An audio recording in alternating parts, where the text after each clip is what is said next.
आदर्श शिक्षण समिति बाड़मेर की ओर से संचालित ई शिक्षण में आप सभी का हार्दिक स्वागत। कक्षा अष्टमी की बसंत पुस्तक का दूसरा पाठ लाख की चूड़ियाँ। इस पाठ में कामतानाथ जी ने कहानी के माध्यम से लाख की चूड़ियाँ का उल्लेख किया है, जिसमें शहरीकरण और औद्योगिक विकास के साथ साथ गांव के उद्योग के खत्म होने के दुख को भी चित्रित करती है। ये कहानी रिश्ते नाते के प्यार में बसे और रचे हुए गांव के सहज संबंधों में बिखराव और सांस्कृतिक नुकसान के आर्थिक कारणों को स्पष्ट करती है। ये कहानी एक बच्चे और बदलू मामा की है, जो उसे लाख की गोलियां बनाकर देता है और वह बच्चा इस बात से बहुत खुश होता है। धीरे धीरे समय बीतता है और वह बच्चा बड़ा होने के बाद एक बार फिर गांव आता है और बदलू से मिलकर औपचारिक बात करते हुए उसे मालूम होता है कि गांव में लाख की चूड़ियाँ बनाने का काम काज लगभग ख़त्म हो रहा है। बदलू इस बदलाव से दुखी है, किंतु वो अपने उसूल नहीं त्यागता तथा साथ ही अपना जीवन चलाने के लिए कई और रास्ते निकाल लेता है। इस कहानी में लेखक विपरीत परिस्थितियों में भी अपने उसूल को न त्यागने की सीख देता है तथा उन्हें इस बात पर संतोष भी है, जो ये इस पाठ के माध्यम से लेखक हमें बताएगा। चलिए अपनी किताब खोलिए, जिसमें ये पाठ है।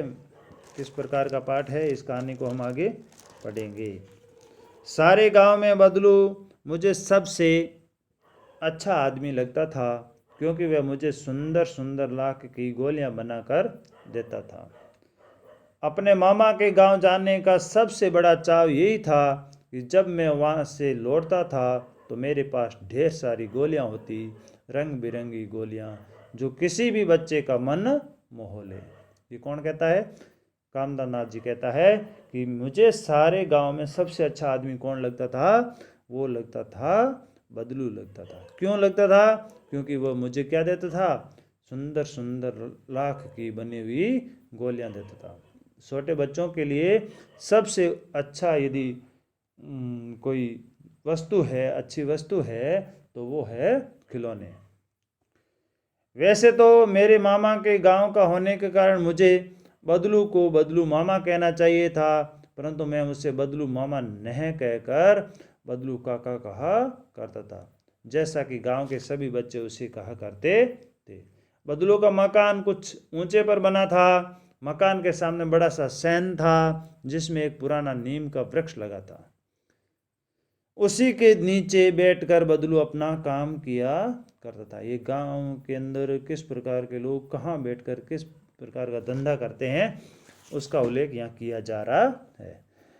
बगल में भट्टी दहकती रहती, जिसमें वह लाख पिघलाया करता। सामने एक लकड़ी की चौखट पड़ी रहती, जिस पर लाख के मुलायम होने पर वह उसे सलाख के समान पतला करके चूड़ी का आकार देता था।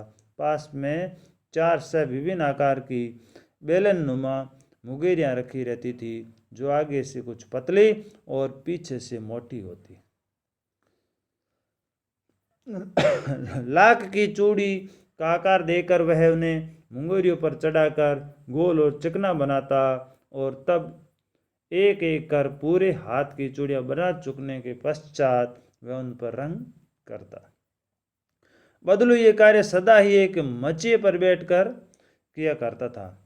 मचिया यानी एक छोटी खाट, जो बहुत ही पुरानी थी। बगल में ही उसका हुक्का रखा रहता, जिसे वह बीच बीच में पीता रहता। गांव में मेरा दोपहर का समय अधिकतर बदलू के पास बीतता। मुझे लल्ला कहा करता और मेरे पहुंचते ही मेरे लिए तुरंत एक मचिया मंगा देता। मैं घंटों बैठे बैठे उसे इस प्रकार चूड़ियाँ बनाते देखता। लगभग रोज ही वह ये काम करता था। 4-6 जोड़े चूड़ियाँ बनाता। पूरा जोड़ा बना लेने पर वह उसे बेलन पर चढ़ाकर कुछ क्षण चुपचाप देखता रहता, मानो वह बेलन न होकर किसी नववधु की कलाई हो। इस प्रकार वो देखा करता और अपना काम किया करता। बदलू मनियारा था। चूड़ियाँ बनाना उसका पैतृक पेशा था। मनियारा एक जाति होती है जो इस प्रकार के आभूषण और ये बनाने का काम करता है, मनके का काम करता है। ऐसे ही पैतृक अर्थ होता है उनके पूर्वजों द्वारा किया जाने वाला धंधा, पैसा यानी धंधा। और वास्तव में वह बहुत ही सुंदर चूड़ियाँ बनाता था। उनकी बनाई हुई चूड़ियाँ की खपत भी बहुत थी। खपत करता था, मांग। उस गांव में तो सभी स्त्रियां उसकी बनाई हुई चूड़ियाँ पहनती ही थी। आसपास के गांवों के लोग भी उससे चूड़ियाँ ले जाते थे, परंतु वह कभी भी चूड़ियों को पैसों से बेचता न था। उसका अभी तक वस्तु विनिमय का तरीका था, यानी वस्तु के बदले वस्तु ही देता था। और लोग अनाज के बदले उससे चूड़ियाँ ले जाते थे। बदलू स्वभाव में बहुत सीधा था। मैंने कभी भी उसे किसी से झगड़ते नहीं देखा। हाँ, शादी विवाह के अवसरों पर वह अवश्य जिद पकड़ जाता था। जीवन भर चाहे कोई उससे मुफ्त चूड़ियाँ ले जाए, परंतु विवाह के अवसर पर वह सारी कसर निकाल लेता था, यानी अपना घाटा पूरा कर लेता था। कसर ही निकालना यानी घाटा पूरा करना। आखिर सुहाग के जोड़े का मैं तो ही और होता है। मुझे याद है मेरे चाचा के यहाँ किसी लड़की के विवाह पर जरा सी किसी बात पर बिगड़ गया था और फिर उसे मनाने में लोहे लग गए थे, यानी बहुत कठिनाई महसूस हुई। विवाह में इसी जोड़े का मूल्य इतना बढ़ जाता था कि उसके लिए उसकी घरवाली को सारे वस्त्र मिलते, ढेरों अनाज मिलता, उसको अपने लिए पगड़ी मिलती और रुपये जो मिलते सो अलग। यदि संसार में बदलू को किसी बात से चिढ़ थी तो वह थी कांच की चूड़ियों से। यदि किसी भी स्त्री के हाथों में उसे कांच की चूड़ियाँ दिख जाती तो वह अंदर ही अंदर कूट उठता और कभी कभी तो 2-4 बातें भी सुना देता। मुझसे तो वह घंटों बातें किया करता। कभी मेरी पढ़ाई के बारे में पूछता तो कभी मेरे घर के बारे में और कभी यूं ही शहर के जीवन के बारे में। मैं उसे कहता कि शहर में ही सब कांच की चूड़ियाँ पहनते हैं, तो वह उत्तर देता, शहर की बात और है लल्ला, वहाँ तो सभी कुछ होता है। वहाँ तो औरतें अपने मर्द का हाथ पकड़कर सड़कों पर घूमती भी है और फिर उसकी कलाइयाँ नाजुक होती है ना, ला के चूड़ियाँ पहने तो मौज आ जाएगी, है ना। कभी कभी बदलू मेरी अच्छी खासी खातिर भी करता। जिन दिनों उसकी गाय के दूध होता वह सदा मेरे लिए मलाई बचा कर रखता और आम की फसल में तो मैं रोज ही उसके यहाँ से 2-4 आम खा आता। परंतु इन सब बातों के अतिरिक्त जिस कारण वह मुझे सबसे अच्छा लगता वह था लगभग रोज ही मेरे लिए 1-2 कांच की गोलियां बना देना। ये तो था हमारा पाठ, जिस पाठ में हमें बदलू और लेखक के बीच में जो होता था उसका यात्रा वृत्तांत, बातचीत, ये जो प्रश्न दिए हैं कक्षा कार्य में करने हैं। शब्दार्थ, चाव करता था रुचि, शौक, शयन करता था आंगन, सलाह के निषण, मचिया बैठने के लिए छोटी सी चारपाई, पैतृक इन पुरखों का, पैसा यानी व्यवसाय, खपत इन माल की बिक्री, कुंड यानी खींचना, नाजुक यानी कोमल, खातिर यानी आदर, विरले यानी अनोखी या बहुत कम। और ये गृह कार्य में करना भाई जो है,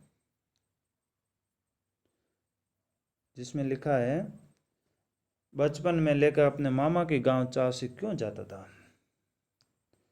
लेखक के मामा के गांव में लाख की चूड़ियाँ बनाने वाला कारीगर बदलू रहता था। वह लेखक को ढेर सारी लाख की रंग बिरंगी गोलियां देता था, इसलिए लेखक अपने मामा के गांव चाव से जाता था। लेखक बदलू को बदलू मामा न कहकर बदलू काका क्यों कहा करता था। गांव के सभी बच्चे उनको बदलू काका कहकर पुकारते थे, इसी कारण लेखक भी बदलू को बदलू मामा न कहकर बबलू काका ही कहता था। लेखक को गांव में सबसे अच्छा आदमी कौन लगता था? बदलू लगता था। गांव में उसकी मकान कुछ ऊंचे पर बना हुआ था, किसका? बदलू का मकान ऊंचे पर बना था।